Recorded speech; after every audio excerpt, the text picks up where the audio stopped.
All right, Rachel, looks like we've got a few folks settling in.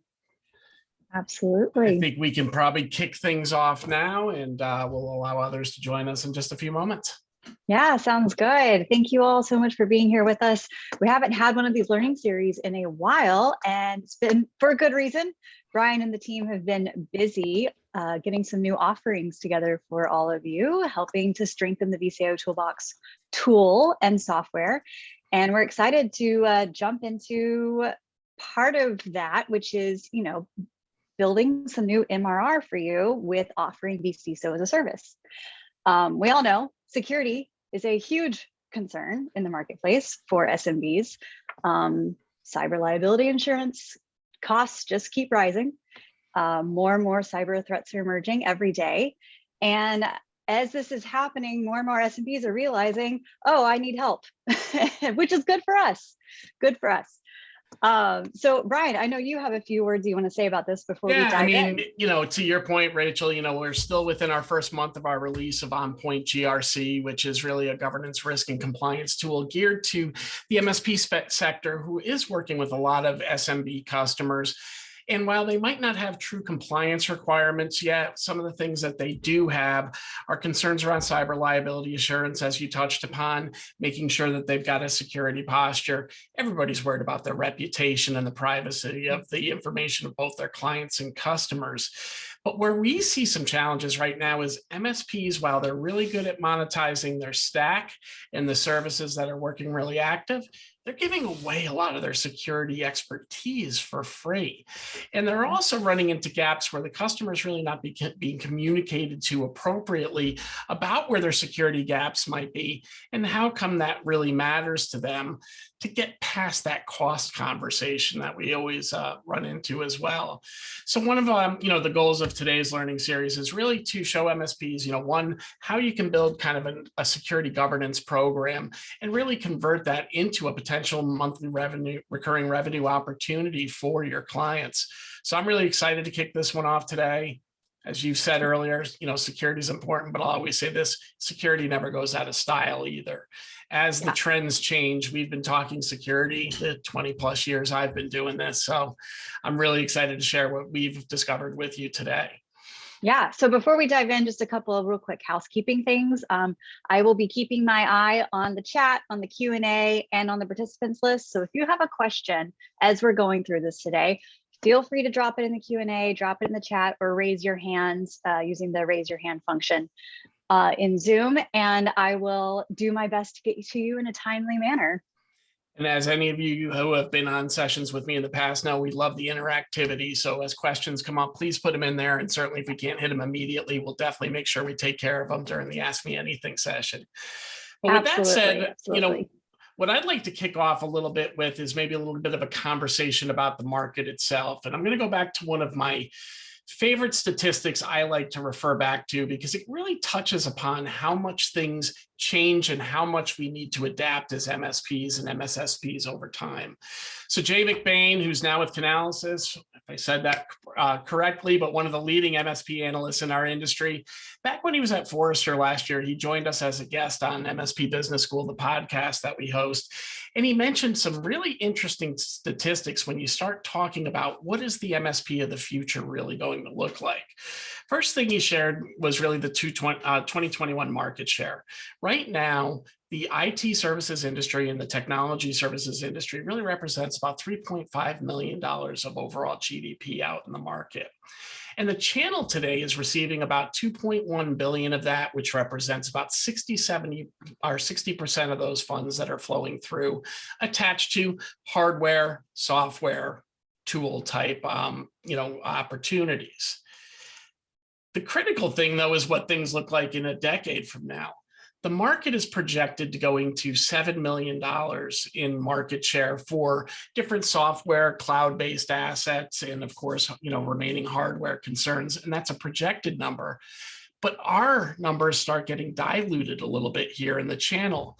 As we know, we're seeing the rise of marketplaces. A lot of us indulge with PAX 8 right now as an example of one today, but there's marketplaces to our customers can go to, Apple marketplaces, Salesforce marketplaces, other places they can get the technologies that they require. And that is going to cut into our market share, which really means, once again, we have to adapt. Because when you look at where it's headed and what's really being projected is everybody's going to have about a 33% market share between direct sales, channel sales, and marketplace sales. That only leaves us with 2.31 billion left. Sounds like a great number, but it's only about a 10% increase in market share over the next decade. Guys, I think you've all seen what inflation has done over the last 12 months. 10% isn't going to cut it. But the good news behind all this is channel partners are expected to facilitate 90% of the deals. What this really means is there's a huge opportunity for us as a marketplace to really dig in and build some advisory services to support these marketplace and direct buys. Customers need help not only with security, which we're really going to focus heavily on today, but they need help with automation. They need help with business analytics. I'm seeing more and more MSPs starting to look at, if they're still generalists by nature, at least verticalizing in a couple areas as it makes sense with line of business applications. We need to take more of a trusted advisor role with our customers in the next 10 years if we're going to be able to maintain our revenues and grow based on these numbers of really diminishing returns as it relates to market share on product, software, and cloud sales moving forward. So it's interesting times. Yeah, and so what I'm hearing you say is that beginning to offer vCISO as a service is one of the ways that we can really get in there and be a little bit more proactive in how we get a bigger slice of the pie. Absolutely. It's getting in there, showing that trusted advisor role. So we're getting more face time with our customers, similar and akin to what we try to do with our quarterly business reviews, help guide them. But more importantly, I want to go back to that statement I made about security never going out of style.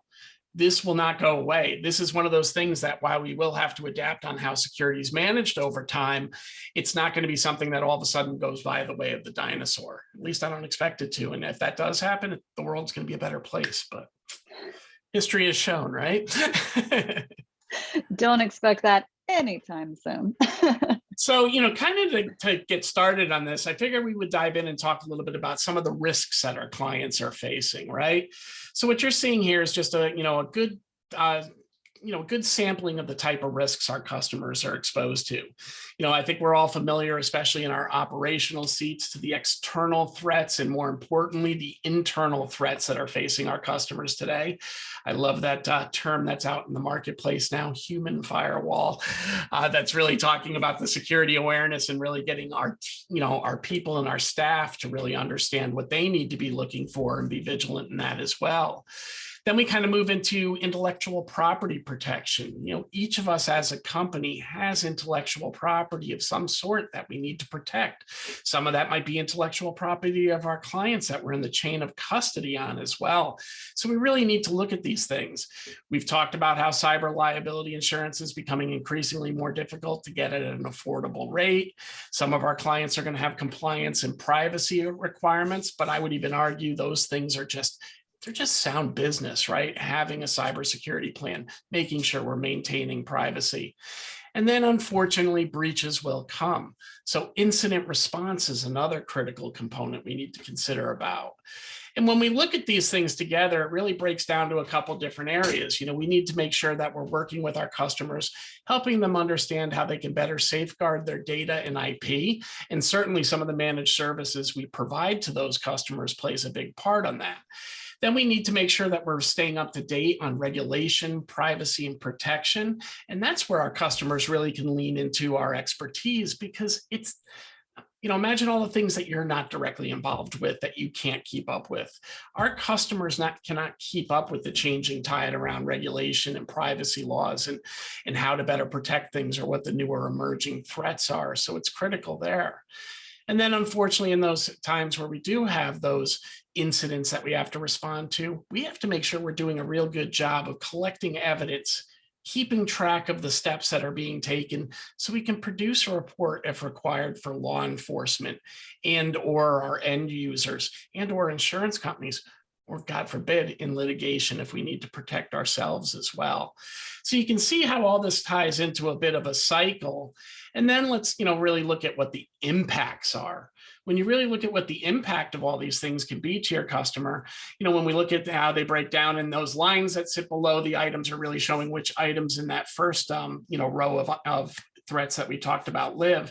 But we've got issues that can bring us problems with reputation, which obviously too much reputation challenge can certainly close doors. There's financial risk really across the board with any of the threats we're looking at. And then we've got some business interruption that comes in there at various stages throughout this cycle too.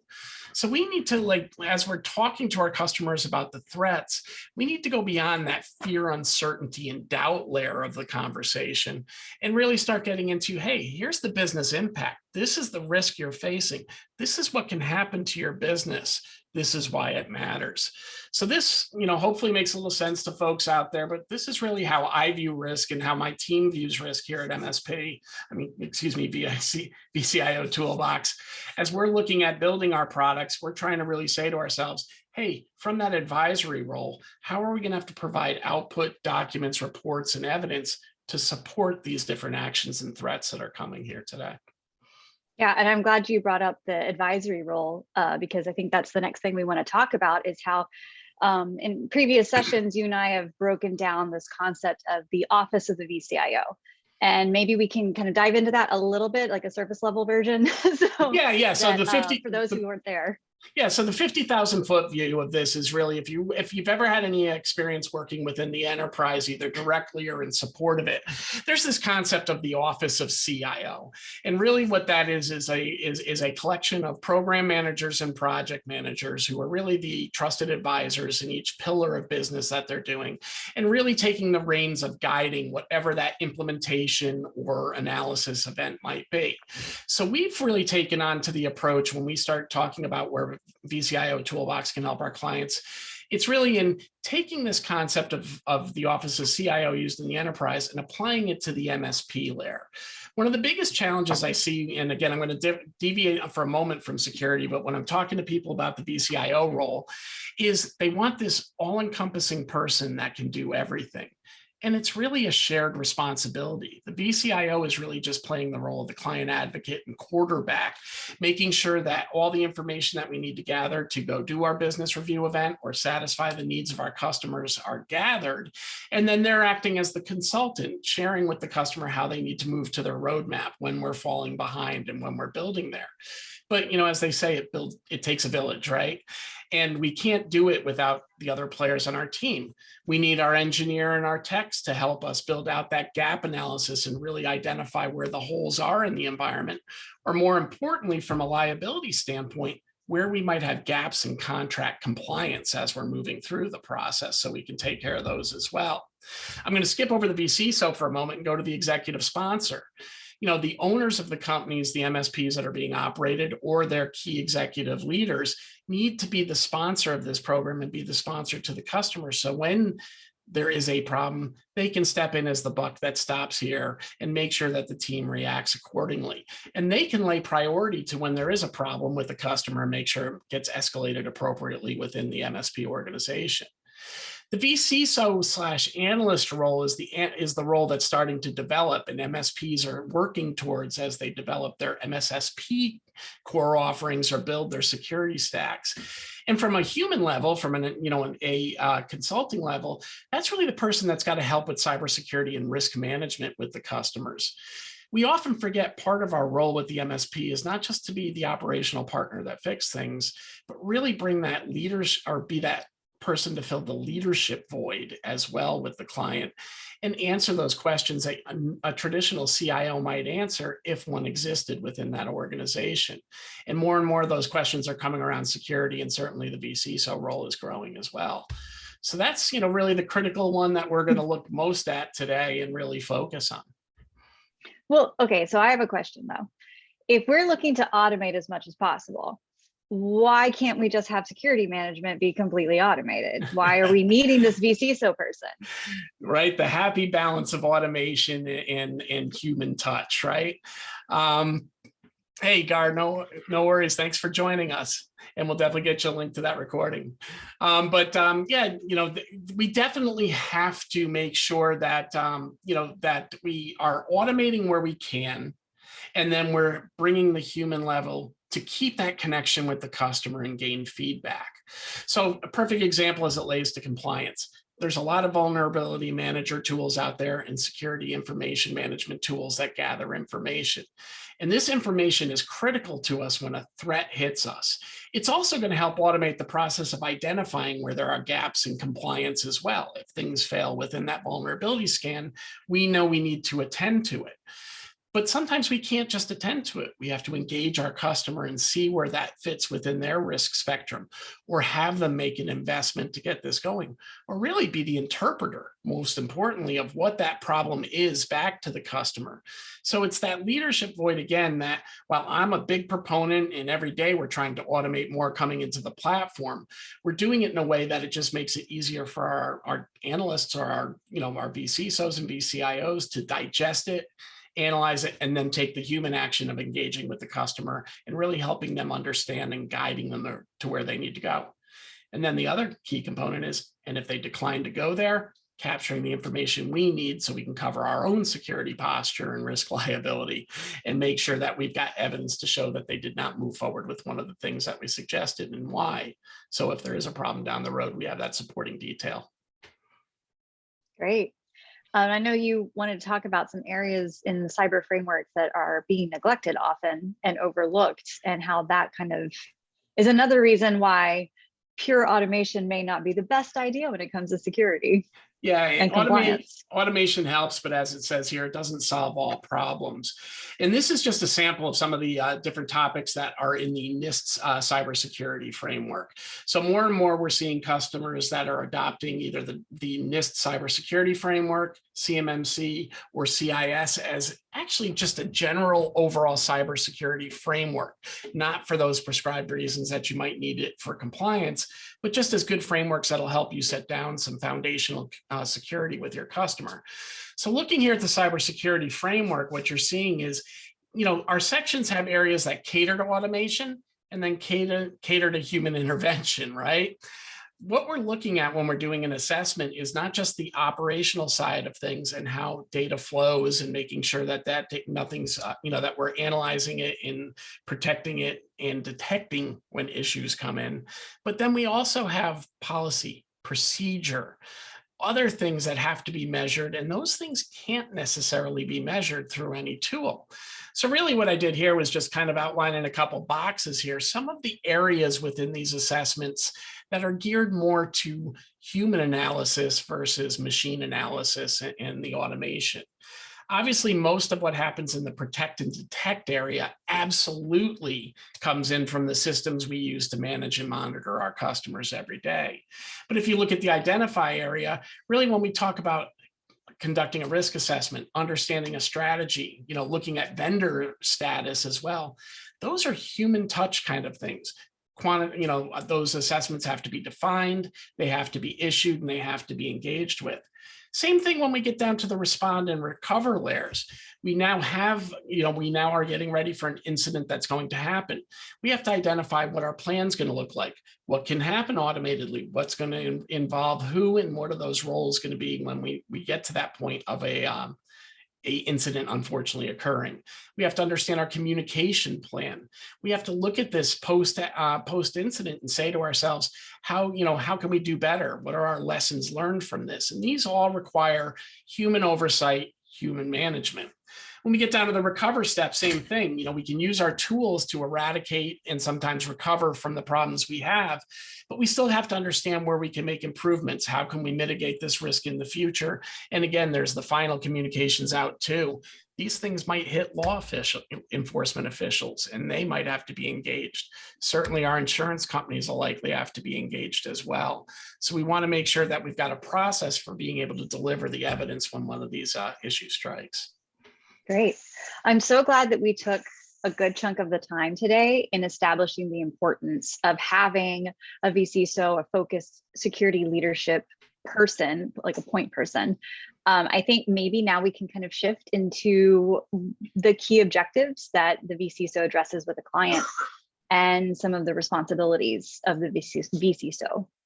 No doubt. Let's kind of take it high level, and we've touched upon this in various formats so already through this call. But when you really look at the key objectives of what a vCISO would be doing for a company, it's really building that security program and working with the company to identify what are the right tools the customer needs. Now, the leg up we have as MSPs and MSSPs is we've probably already vetted those tools, but now we got to see how to marry those tools to the security program and requirements that the client has. We have to be the risk identifiers. I've said that a couple times today. And then we have to develop that long-term risk management plan with them so we can make sure that we're assessing risk at regular intervals. One of the common things I see when compliance is in the conversation is kind of a one and done attitude to it. And I'll admit, that's how we did things when I ran my data center. Every year we prepped for a couple months to get ready for our SaaS, at the time it was SSAE 16 SOC 2 examination. And then we get that done. And if we passed our exam, we'd go, and for the next 6 months, we'd go operate. Now, I don't think the hackers took any time off during that period, right? And of course, we were watching our security from an active operational standpoint, but we weren't going back in and checking if there was deficiencies with regularity. So, one of the things we're coaching to is you need to have that process in place. And that really goes into the third piece here, which is we need to support our customers with some sort of information security governance plan as well. In that plan, we have to define what the roles and responsibilities of each party is. Sometimes customers just assume everything falls to the MSSP or the MSP. No, man, they have ownership stake in this as well. They need to know where they need to come in. Who's going to be oversight for them? Do they have the right policies at the HR layer to support what you want to do at the IT layer? So there's things we need to push back with our customer as well. And of course, any gaps we identify in part of our key objectives is then building the plan of action. This plan of action then has to be married to budgets, feasibility, and implementation schedules, really laying A, B, and C priorities to strengthening the security posture. So these are really four of the big areas that I think, are areas of opportunity to an MSP to really engage with their customers and really take it up a notch in terms of supporting them from a leadership role. Great. I think, you talked a little bit about how there's an impact with people, and maybe we can talk about how the vCISO relates to the people in our client's business.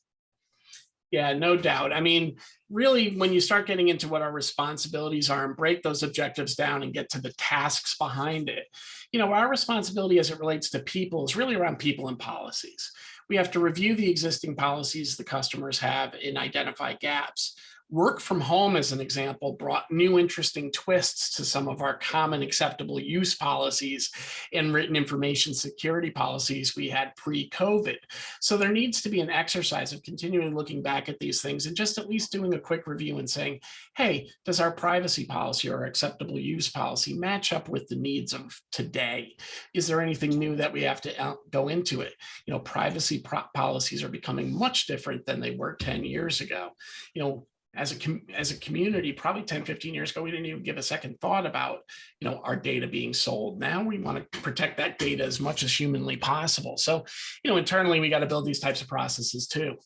We've got to identify where there's gaps in human capital, one of my favorite big corporate words out there. But, when we talk about human capital, what we're really saying here from an MSP level is where are the gaps in intelligence in the client's environment? How can we fill that either through ourselves being the outsourced party or through other services and solutions that might be able to fulfill those gaps? Think about some of your XDR and MDR partners that are providing you with security operational center services. Those are gaps of obviously human intelligence and capital that don't exist in many of our SMB clients, and we need to identify that. Conversely, if we're working with a co-managed client, we need to look and see at their team too and see where the talent gaps are and be part of that conversation to help drive either new resources on their team or services you can provide from the backside as an MSP. And then finally, it's monitoring that cybersecurity training. I know this community has done really well in bringing security awareness training through a variety of different vendors to their clients. but are we keeping tabs and keeping really good tabs on who's actually taking that training, who's completing their courses? Are they on track? Are they falling behind? As we know, and again, I go back to that term of the human firewall, our employees are our biggest risk out there in the marketplace today. And the actions they have, which could be as simple as clicking on an email that doesn't really belong to them, or has a link that can be malicious, that's where the all of a sudden the snowball starts, right? So we want to make sure that we're really looking at these things as it relates to people and policies. Yeah, that last one especially stands out to me. Just having worked for a few organizations before where I was told, oh, just don't open an email if you don't know it. And that was it. That was all of the IT security training I got at all. Or if I even got that much. And I know, looking at the group of names I've been seeing coming in and out as attendees today, most of you have done a great job of getting that security training in place, but I'd certainly love to hear, if you're willing to share in the comments, how many of you are actually putting any governance behind it and really tracking the progress of your teams as they go through that training. You could do it directly to me if you don't want to share publicly. No, I tease, but I think it's something we all got to kid or keep an eye on. Yeah. So how do we define the differences between traditional MSP offerings and a vCISO program? Because I feel like a lot of them overlap. And how do we integrate the vCISO into what we already offer? Right. So I'm going to start with the simple statement. Your customer already thinks you're the vCISO, right? As soon as you engage a customer as an MSP, they look at you as their trusted partner and they expect that you're doing everything for them. We as MSPs know the opposite, though. We know that in many cases, we are not responsible for this, and we have a good understanding of where our scope starts and stops. So we have to do a few things. One is contractually make sure they understand that, and that's not represented here on this page, but they need to know where our engagement point is. Two, we need to look at that enterprise security architecture, and this is really where vCISO, again, I'll keep coming back to, is the human side of a great security program. The vCISO is going to validate if the tools that are in place and the architecture being used by the customer is outdated. Some of that doesn't always come through in the readouts because performance looks good. So they're working that side of it.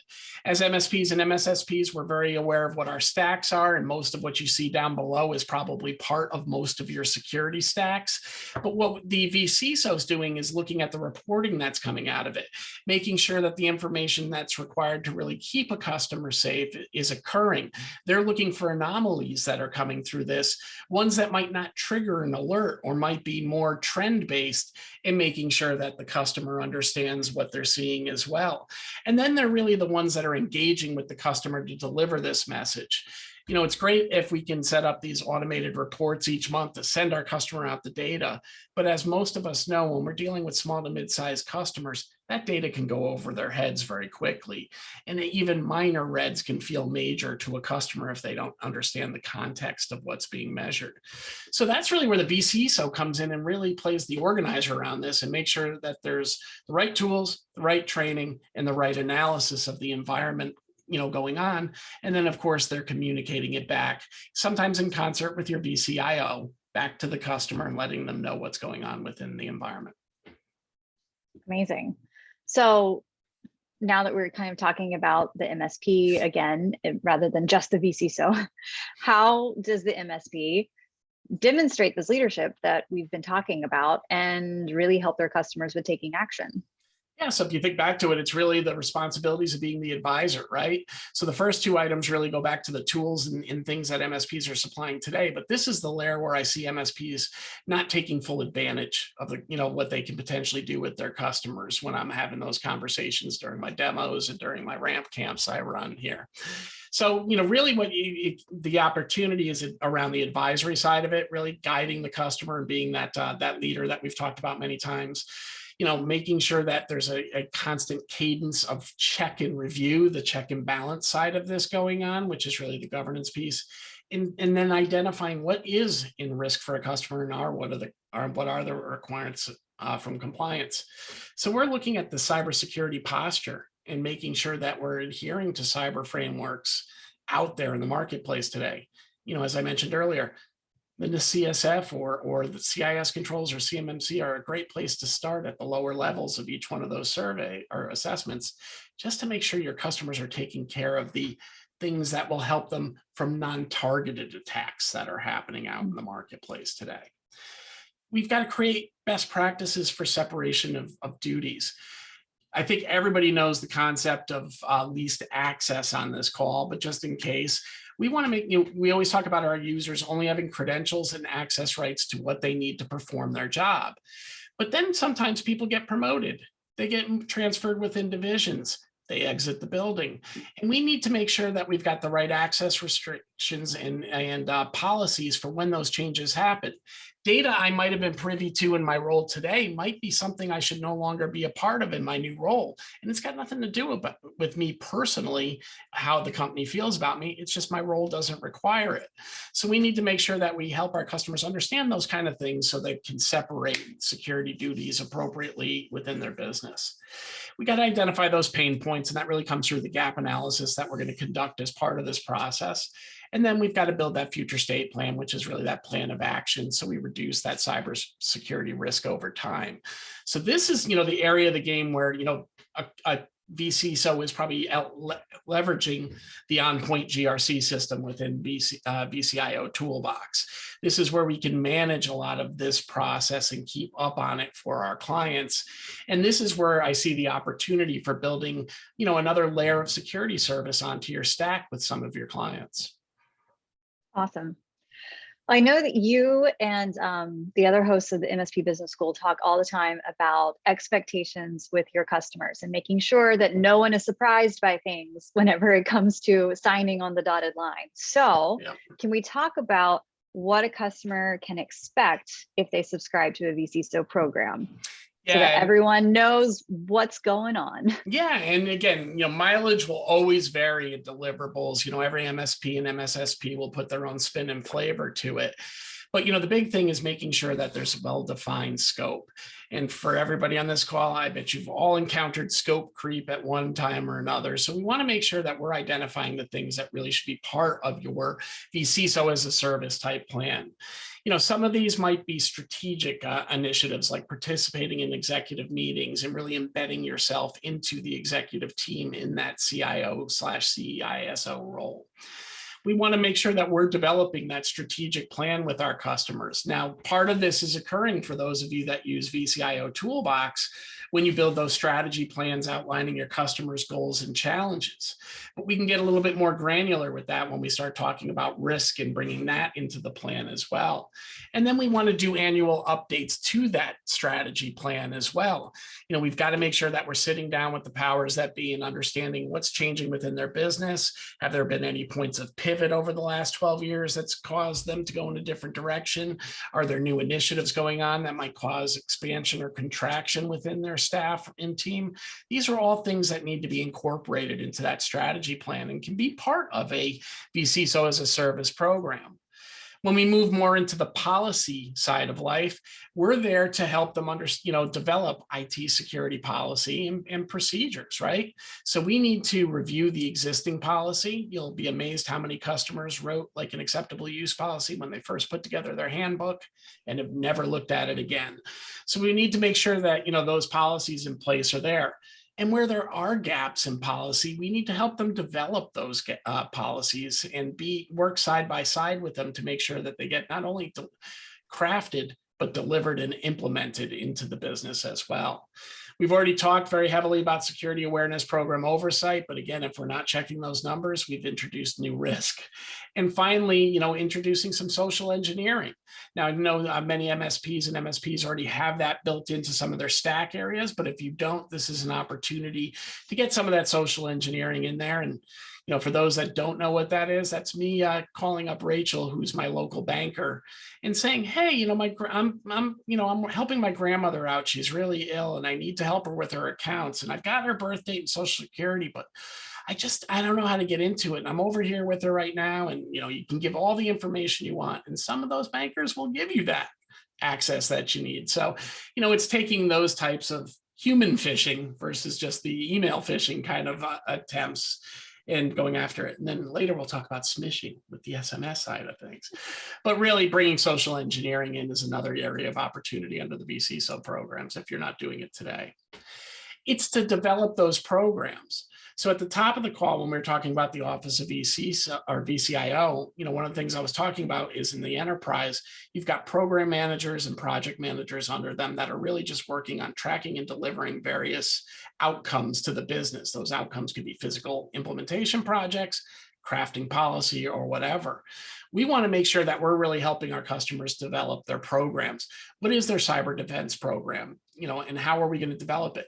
Again, it could be adopting one of the frameworks, managing to that framework, and having which is the next one, a common incident, management plan in place. We want to make sure that we're going out and doing an actual vendor assessment of risk. Vendors come and go. Vendors get acquired. Vendors grow. Vendors fade away. We need to know what they're doing, especially if they're in the chain of custody of any of our data. And one of the first steps you have to do when you're doing a vendor security assessment, even before you reach out to the vendor, is identify which vendors do I care most about and who is touching the most of our data. I know as I was heading out of the MSP space, one of the biggest challenges was becoming the marketing departments. Our marketing departments love to try new tools. They love to see new ways that they can try to, break the system and get their cost per acquisition down. And when they're doing that, they're pumping in a lot of customer and prospect information that could be considered privacy contained. And these things are often going into platforms that the security teams and the IT operations teams don't even know are being utilized. So this is an opportunity when you're building this out and educating your customer to really understanding, hey, what are the applications you guys are using, even very simply on your own, for your own productivity, that we might want to keep an eye on because customer data is going into it. So that's just one example of building out a program as well. And then I'll close out is with the testing as well. When you get to the vCISO layer, we've got to be looking at some of the oversight of some of the automated processes that we're doing. As we're going out there and looking at security asset configurations, we have to review them and say, are they really built to the best practices of today? Do we have the right solution and the right services turned on? Do we have ports open on our firewall that goes back 3 firewalls ago, but we keep configuring it that way because we think we need them? These are things that we can do and make sure we're getting done on a regular basis as the vCISO. Same for any vulnerability assessments or penetration testing.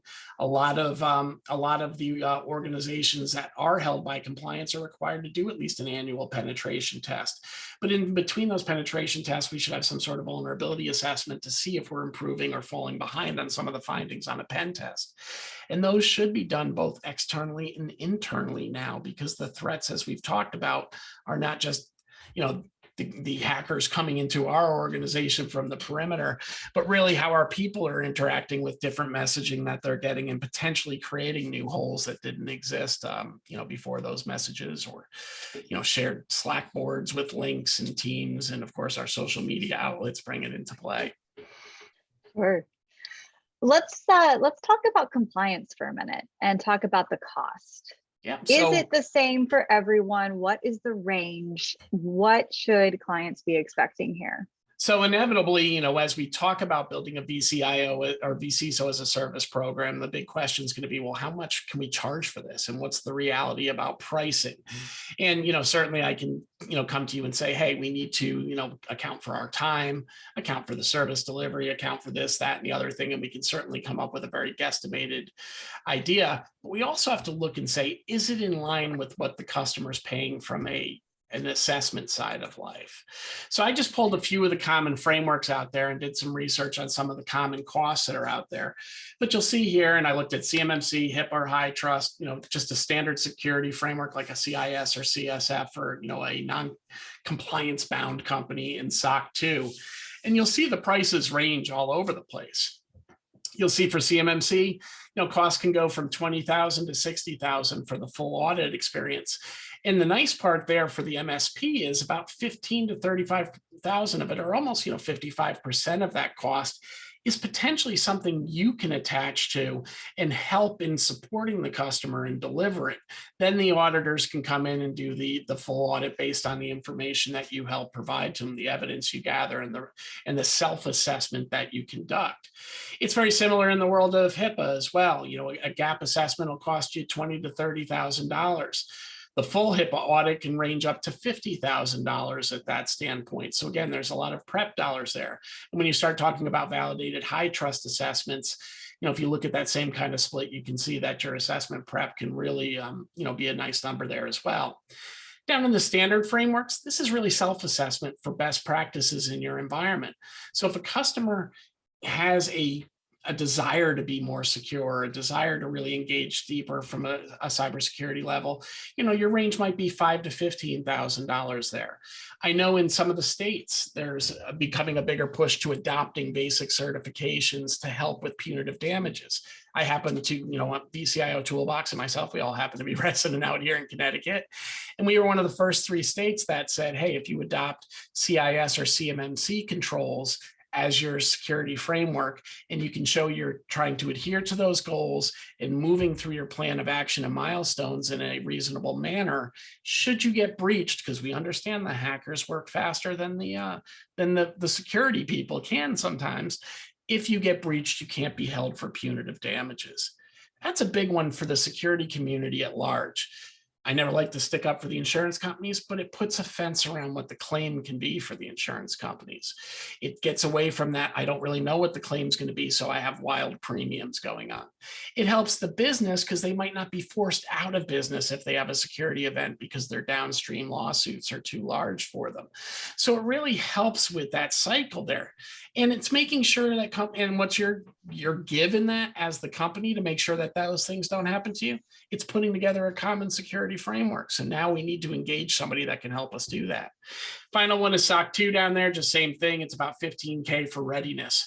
So any of these areas of readiness can be built into a vCISO as a service program, and you can likely even improve some of those readiness numbers because you're going to show it as an ongoing process as well, as opposed to a once a year piece. And that's going to make that once a year prep a lot less daunting for you as well. So, from my seat, keep these costs of compliance into consideration when you start thinking about the layer that you have to do, and know that your customers in some way, shape, or form are probably paying for that readiness that's going on out there in advance of their audits. I just hope not too many of you have been giving that cow away for free. Sure, absolutely. So building off of that, let's talk about the service that we can provide. So how we build this support offering as a service rather than giving it away for free, and how we go about implementing that. Certainly. So again, your mileage may vary here. Every MSP's got different process and different systems. I put this into a simple gold, silver, bronze type grid here. And I took some of the bigger responsibilities. Obviously, there's subgroupings under each one of these, and basically broke it down. For those customers that might just have a small need, the ones that are looking to improve their cyber posture, aren't bound by compliance.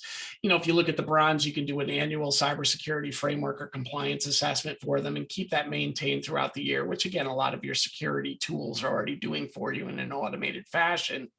And then you're going to develop and maintain that plan of action, which can dovetail right into the roadmap your vCIOs are likely already providing to your customers. So this is just a way to kind of put a little bit more oversight into it and to be able to account for the time that you do have to expend in putting into this and removing that from the standard IT services contract.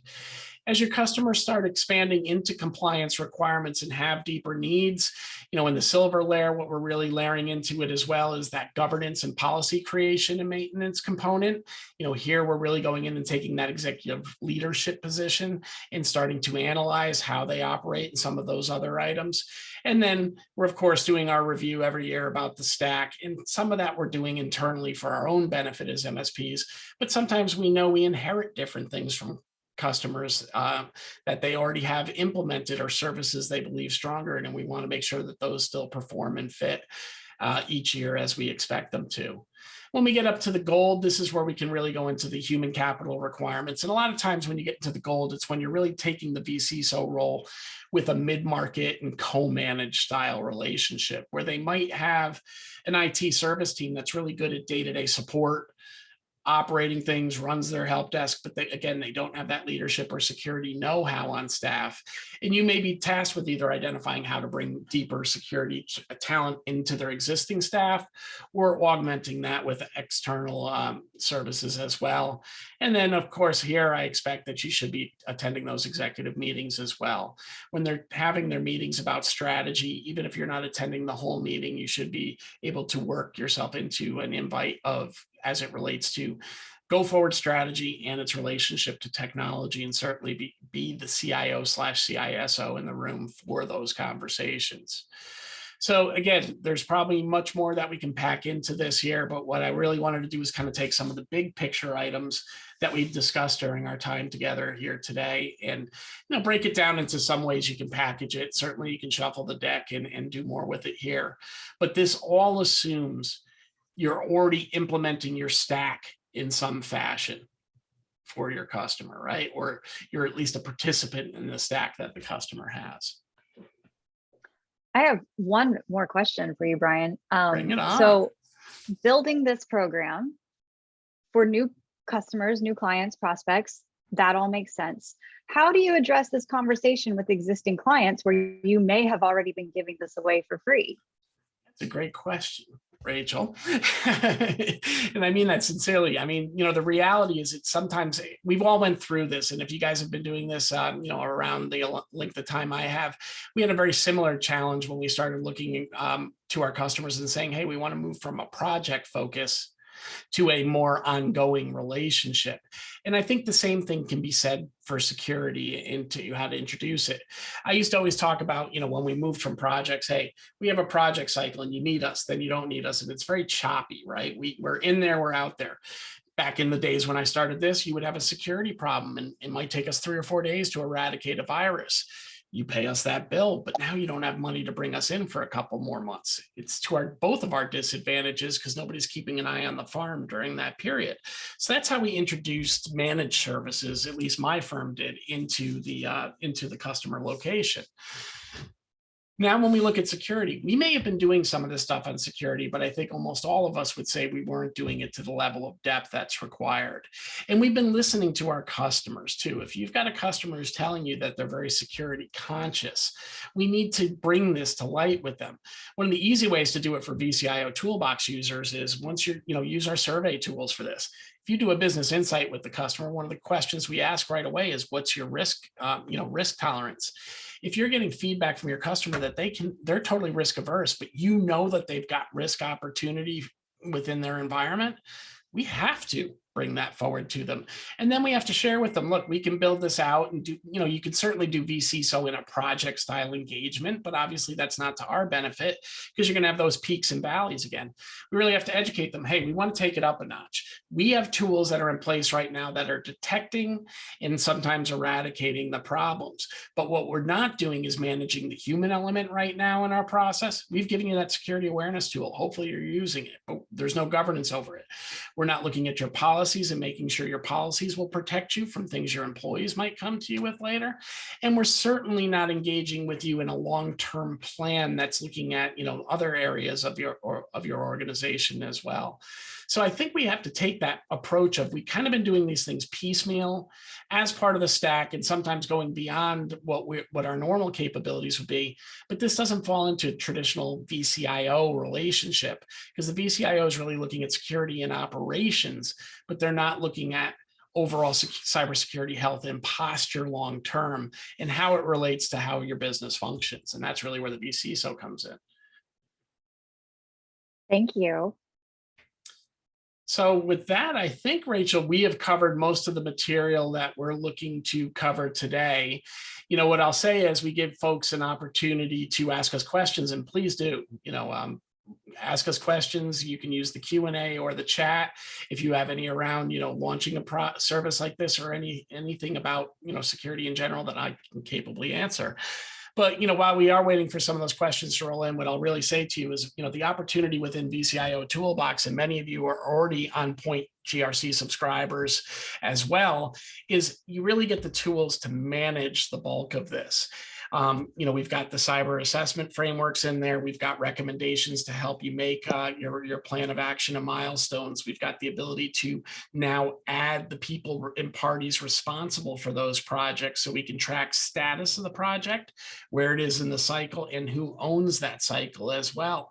And as we continue to expand out Onpoint GRC, we're going to be adding more tools to bring in some of that vulnerability management information in and map that evidence directly to the assessments that we're doing, helping automate the process of gathering information a little bit more so. And we're also looking at, building some other tools around governance. So you've got an internal checklist to make sure that you're doing all the things for your customer as well. So as we continue to, expand the Onpoint platform and really bring these pieces into play, a lot of what I talked about today actually already exists for you guys as customers. And for those that are on the call that are customers, if you want to understand how to utilize this and leverage this in a greater detail, certainly there's some information up in the university, but I'm happy to take a half hour and just go over the product with anybody that has it today. Anybody that's interested, of course, I'd love to meet you too. But those that aren't taking full advantage of what you have in the product today, I want to help you on that. So me and my team will be happy to meet with you and make sure that you get the most out of the experience for you. Yeah, and if any of you have begun to implement this with your customers, and you want to pop on and share a little bit about how that experience has been, we welcome that also. So just let us know. We're going to hang out here for a few minutes, see if any questions or hands get raised. I'm seeing some of the names joining me. I can't believe everybody's being this quiet. I guess we just did such a great job of being incredibly thorough that everyone has no questions. Well, guys, if there are no questions and answers, we'll give you back 9 minutes of your life here. So I want to thank everybody for joining us today.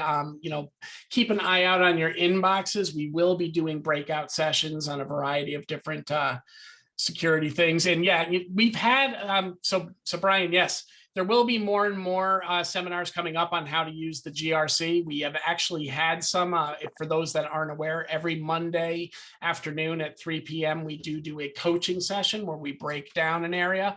We've broken down a couple areas of the GRC, and those videos are readily available up on our YouTube channel as well. But we can absolutely, but yeah, a lot of our focus here in 2022 is going to be around the security story, complementing the obvious, account management story, which, most of you have solidified into your businesses. So stay tuned, Brian. There'll definitely be more seminars to come. We have a question here. Yeah, that's a great comment, Derek.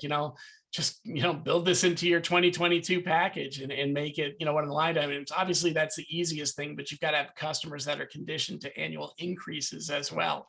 And I've definitely seen some customers riding some contracts for quite a long time. So, but yeah, I mean, really, where possible, you should be forcing this issue too, because remember, if there's a breach, the first thing their insurance company is going to ask them is, do you have a service provider? And if they say yes, that insurance company is going to go, cool. Maybe we can go after them, and I hope I'm not insuring them too. So we want to make sure that we're getting this stuff done, because really, while we can make some additional revenue, part of it's our liability questions as well. Where does this come back to us down the road if we don't do it, or at least define what we're not going to do. Great. Well, I think this was a really wonderful and informative session, Brian. Thank you so much for sharing all this information with us. I appreciate a lot to digest, but really, really wonderful. I appreciate everybody joining us today. And those of you using vCIOToolbox, I always say thank you very much for being part of our community. Rachel, I appreciate you, really taking the time to set the table and make sure our groups know that this is going on. And absolutely. If anybody has any questions that they want to take offline privately, please feel free to email me at bdoyle@vCIOToolbox. And yeah, I'm seeing that the traditional, after we recorded this webinars, we'll be sending this webinar out to folks as well. But again, it'll always be up on our YouTube. So if you want to get all of our latest content, we'll include that in the email as well. Subscribe to our YouTube channel, because we take this stuff and pop this up there as well as things happen. And maybe you miss some of the sessions that we do have. Well, thank you, everybody. Really appreciate you all jumping in today, and look forward to seeing you again. Hopefully Monday you come to my coaching sessions, but if not, we'll see you in next month's learning series. Yeah, thanks, everybody. Take care.